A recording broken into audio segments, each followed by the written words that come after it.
بسم اللہ والصلاۃ والسلام علی رسول اللہ وعلی آلہ واصحابہ اجمعین۔ محترم سامعین و ناظرین، پہلے یہ ویڈیو ملاحظہ فرمائیں۔ کہتے ہیں الصلاۃ والسلام علیہ یا رسول اللہ بھی کہتے ہیں، میں بھی کہوں، میں نے کہا تو نہ کہہ۔ کہتے ہیں اور آپ؟ میں نے کہا میں کہہ سکتا ہوں۔ وہ کیسے؟ میں نے کہا بھائی بات یہ ہے، ڈاکٹر میٹھا کھاتا ہے؟ کہتے ہیں ہاں۔ میں نے کہا شوگر والے کو کھانا دیتا ہے؟ تو کھائے گا تیرا مرض اور بڑھے گا۔ مجھے شرک کی بیماری ہے، مجھے شرک کی بیماری نہیں ہے۔ میں عقیدہ یہ رکھتا ہوں، اللہ کے نورانی فرشتے امت کا سلام لے کر مجھ تک پہنچاتے، میں یہاں پڑھوں گا، آقا کو روزے میں پہنچایا جائے گا۔ میں یہ مولوی کیوں نہیں کہتے؟ میں نے کہا اچھا ڈاکٹر مریض کے سامنے میٹھا نہیں کھاتا۔ یہ علی شیر حیدری دیوبند فرقے کا مولوی کہتا ہے مجھے کسی نے کہا کہ آپ بھی صلاۃ والسلام پڑھتے ہیں؟ تو میں نے کہا جی ہاں صلاۃ والسلام پڑھتے ہیں۔ تو اس نے کہا کیا ہم بھی پڑھیں؟ علی شیر حیدری کہتا ہے میں نے کہا جی آپ نہ پڑھیں۔ اچھا اس نے کہا جی آپ پڑھتے ہیں تو ہم کیوں نہ پڑھیں؟ اس نے کہا یہ بتائیں کہ ڈاکٹر میٹھا کھاتا ہے؟ اس نے کہا ہاں وہ تو کھا لیتا ہے۔ کہا کیا وہ مریض کو بھی کھانے دیتا ہے؟ اس نے کہا نہیں مریض کو تو نہیں کھانے دیتا۔ کہا کیوں؟ اس لیے کہ مریض کا مرض بڑھ جائے گا، وہ چونکہ مریض نہیں وہ ٹھیک ہے تو وہ میٹھا کھا سکتا ہے، مریض کو نہیں کھلانے کی بات کرتا کیونکہ اس کا مرض بڑھ جائے گا۔ تو تم مشرک ہو، تم شرک کرنے کی مرض میں مبتلا ہو، تو تمہیں اگر یا رسول اللہ کا کہا جائے تو تمہارا شرک اور بڑھ جائے گا اور تمہارے مرض میں اضافہ ہو جائے گا۔ میں چونکہ اس نیت کے ساتھ یا رسول اللہ کہتا ہوں اور میری نیت یہ ہوتی ہے کہ یہاں سے فرشتے جو ہے وہ میرا درود و سلام حضور علیہ السلام تک پہنچا دیتے ہیں، تو اس لیے یہ شرک نہیں ہوتا، اور میں چونکہ اس حوالے سے صلاۃ والسلام علیہ یا رسول اللہ کہہ سکتا ہوں۔ پھر اس نے کہا تو پھر آپ کی مولوی کیوں نہیں کہتے؟ انہوں نے کہا اچھا کرتے ہیں، سب کے سامنے نہیں کھاتے، ورنہ مریض کو بھی میٹھا کھانے کا دل کرے گا تو وہ شرک میں مبتلا ہو جائے گا۔ استغفر اللہ العظیم۔ یہ لوگوں کو الو بنانے کے لیے اس طرح کی باتیں کر رہا ہے، حالانکہ قرآن و حدیث صلاۃ والسلام کے دلائل سے بھرپور ہے، لیکن یہ عقلی بات کر کے لوگوں کو بے وقوف بنانا چاہتا ہے۔ ہم یا رسول اللہ کہتے ہیں جو مولوی ہیں اور دیوبندیوں کے، لیکن عوام کو منع کرتے ہیں۔ اچھا عوام میں کیوں منع کرتے ہیں؟ کہا جی مرض ہے۔ مرض تو ان میں ہے نا جو یا رسول اللہ حاضر ناظر کی نیت سے کہہ رہے ہیں، تمہارے نزدیک ان میں مرض ہے۔ تو تمہاری دیوبنا قوم دیوبندی جو پیدائشی دیوبندی ہیں، کتنے لوگ ہیں، انہوں نے تو کبھی یا رسول اللہ کہا ہی نہیں، وہ تو لوگوں کو منع کرتے ہیں۔ تو تمہارے دیوبندی لوگ جو ہے تمہارے اجتماع میں جو ہوتے ہیں ہزاروں کے اعتبار سے، بتاؤ وہ بھی مریض ہیں، وہ بھی شرک میں مبتلا ہے کہ نہیں؟ نمبر ایک۔ تو آپ کیا کہیں گے؟ جواب یہ ہے کہ نہیں وہ تو شرک میں نہیں۔ اگر وہ شرک میں نہیں ہے تو ان کو کیوں نہیں کہتے کہ تم بھی الصلاۃ والسلام علیہ یا رسول اللہ بولو؟ پتہ چلا صحت مند اور بیماری کا مسئلہ نہیں ہے، مسئلہ تمہارے اندر کی خباثت کا ہے کہ تم یا رسول اللہ سے منع کرنا چاہتے ہو۔ دیکھو یہ تو وہ بات ہو گئی نا کہ کوئی مسلمان ہونے کے لیے آئے اور بندہ اسے کہے جناب تم تو مشرک ہو، شرک کرنے والے ہو، تمہارے اندر تو مرض ہے، تم نہ کہو لا الہ الا اللہ۔ نہ تم کہو گے تو مسئلہ بنے گا، میں کہہ سکتا ہوں لا الہ الا اللہ، تم نہیں کہہ سکتے لا الہ الا اللہ، کیونکہ میں صحت مند ہوں، مجھے فائدہ ہوگا، تمہیں جو ہے وہ مرض میں اضافہ ہو جائے گا۔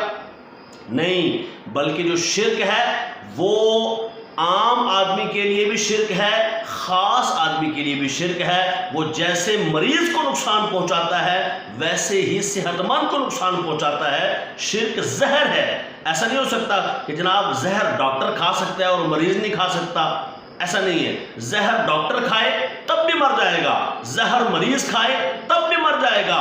اسی طریقے سے شرک چاہے وہ عام عوام کرے یا شرک کا مرض کسی خاص کو اور مولوی کو لگ جائے، وہ ایمانی موت مر جائے گا، لیکن جو کلمہ محمدی ہے لا الہ الا اللہ محمد رسول اللہ، یہ مریض پڑھے گا، یعنی آنے والا کہے گا جی مجھے کلمہ پڑھاؤ، جب اس کو پڑھایا جائے گا وہ صحت یاب ہو جائے گا، وہ ایمان والا ہو جائے گا، اور اگر ایمان والا پڑھے گا تو اس کے ایمان کو 4 چاند لگ جائیں گے، اس کے درجات، اس کی بلندی، اس کی صحت میں اضافہ ہو جائے گا۔ یا رسول اللہ تو ایسی چیز ہے جب مریض پڑے گا تو مریض ٹھیک ہو جائے گا، اور جب صحت یاب پڑے گا تو اس کی صحت میں اور اضافہ ہو جائے گا۔ بس اتنی ساری بات ہے۔ تو یہ کہنا کہ جناب اس طرح کی باتیں مروڑ تروڑ کے جی ہم اس لیے نہیں کہتے اس لیے نہیں کہتے، بھائی تم اپنے مذہب میں اپنے دیوبندیوں کو کیا یہ بات سمجھا نہیں سکتے؟ مرض ہو تو کیا یہ کہتے ہیں جی میں تو یہ کر سکتا ہوں؟ یہ کون سا ڈاکٹر ہے؟ یہ تو کوئی ڈنگر ڈاکٹر ہے تمہاری طرح کا جو کہے گا نہیں جی تم یہ نہ کرو وہ نہ کرو، میں یہ کر سکتا ہوں۔ اور بھائی زہر اس کے لیے بھی زہر ہے، زہر اس کے لیے بھی زہر ہے، اور جو بیماری ہے وہ جب تک شفا یاب ہوتا ہے وہ کہے گا شفا یاب ہونے تک میں تمہیں دوائی کا علاج کروں گا اور جب علاج ہو جائے گا تو پھر تم یا رسول اللہ کہہ لینا، پھر تم شوگر کھا لینا، پھر تمہارے لیے چینی ٹھیک ہے۔ تم نے تو یہ بات نہیں کی، تم تو یہ باتیں چھپا رہے ہو، اس کا مطلب ہے تمہارے اندر چور ہے، ورنہ تم کہتے کہ نہیں یہ مرض ہے تو بیماری دور ہو جاتی ہے، مرض ٹھیک ہو جاتا ہے، اور جب ٹھیک ہو جائے تو پھر تم کہہ لینا یا رسول اللہ، پھر تم کہہ لینا صلاۃ والسلام علیکہ یا رسول اللہ۔ تو اچھا ڈاکٹر وہ ہے جو مریضوں کو دوا دے کر ٹھیک کر کے پھر ان کو اسی رستے پہ چلاتا ہے تاکہ ان کا معدہ ٹھیک ہو گیا ہے، اب وہ کھائیں پیے۔ اگر تو تم اس کو مرض سمجھتے ہو تو پھر تو تم خود مریض ہو، جبکہ یہ مرض نہیں ہے، یہ تو مرض دور کرنے کی دوا ہے۔ شرک ٹھہرے جس میں تعظیم حبیب، اس برے مذہب پہ لعنت کیجئے۔ السلام علیکہ ایھا النبی 5 ٹائم نماز میں اللہ تعالیٰ کے حمد کے بعد بیان ہوتا ہے۔ 5 ٹائم نماز میں سارے مسلمان مومن کہتے ہیں السلام علیکہ ایھا النبی ورحمۃ اللہ وبرکاتہ۔ تم جیسے منافق بھی نماز پڑھتے ہوں گے اور وہ بھی کہتے ہوں گے، اور جب تم نماز میں کہتے ہو السلام علیکہ ایھا النبی تو وہاں بھی سارے مریض ہو گئے، وہاں بھی منع کرو گے اور کہو گے نہیں جی نہیں، چونکہ ہم ڈاکٹر ہیں ہم تو میٹھا کھا سکتے ہیں، آپ نہیں کھا سکتے، لہذا 5 ٹائم جو تم نے السلام علیکہ ایھا النبی، یا نبی آپ پر سلام ہو، یا نبی سلام علیکہ، یہ اور السلام علیکہ ایھا النبی یہ تو ایک ہی بات ہے، لہذا یہ نہیں کہنا نماز کے اندر کہ یا نبی آپ پر سلام ہو۔ کیوں؟ ہمارا نظریہ ہے کہ ہم فرشتے پہنچاتے ہیں اور تمہارا نظریہ نہیں ہے، تم مریض ہو، اگر تمہیں اجازت دی جائے پھر تو تم اور مشرک ہو جاؤ گے، اور زیادہ مریض ہو جاؤ گے، کہتے ہو نہیں۔ کیوں؟ اس بات کا جواب علی شیر حیدری قبر سے اٹھ کے بھی آ جائے تو نہیں دے سکتا، اور اس کی پوری ذریت پوری دیوبندیت مر جائے تو اس کا جواب نہیں دے سکتی۔ بتاؤ اگر یہ مثال تمہاری ٹھیک ہے تو پھر کیا کہو گے کہ السلام علیکہ ایھا النبی نماز کے اندر نہ بولا کرو؟ کیوں؟ اس لیے کہ تمہیں پتہ ہے یہ تو نماز دے گئے آقا کریم، اس میں تو ہم چون چراں اپنی طرف سے بات کر نہیں سکتے۔ تو پتہ چلا تمہاری دلیل جو بوگس دلیل تھی، عقلی دلیل، اس کا تو دیا پاچا ہو گیا اور اس کا کباڑا ہو گیا۔ الحمدللہ تعالی السلام علیکہ ایھا النبی، یا رسول اللہ، یا ایھا النبی، یا نبی سلام علیکہ، الصلاۃ والسلام علیکہ یا رسول اللہ، یہ مرض نہیں بڑھاتا، یہ تو مرض کو دور کرنے والی چیز ہے۔ اور 5 ٹائم جب ہم نماز پڑھتے ہیں اور کہتے ہیں السلام علیکہ ایھا النبی ورحمۃ اللہ وبرکاتہ، ہمارے اندر اور باہر کے مرض دور ہو جاتے ہیں بحمدللہ تعالی۔ شاہ عبدالحق محدث دہلوی رحمۃ اللہ علیہ فرماتے ہیں جب اس مقام پر پہنچو نماز کے اندر تو سامنے مصطفیٰ کو رکھ کے کہو السلام علیکہ ایھا النبی۔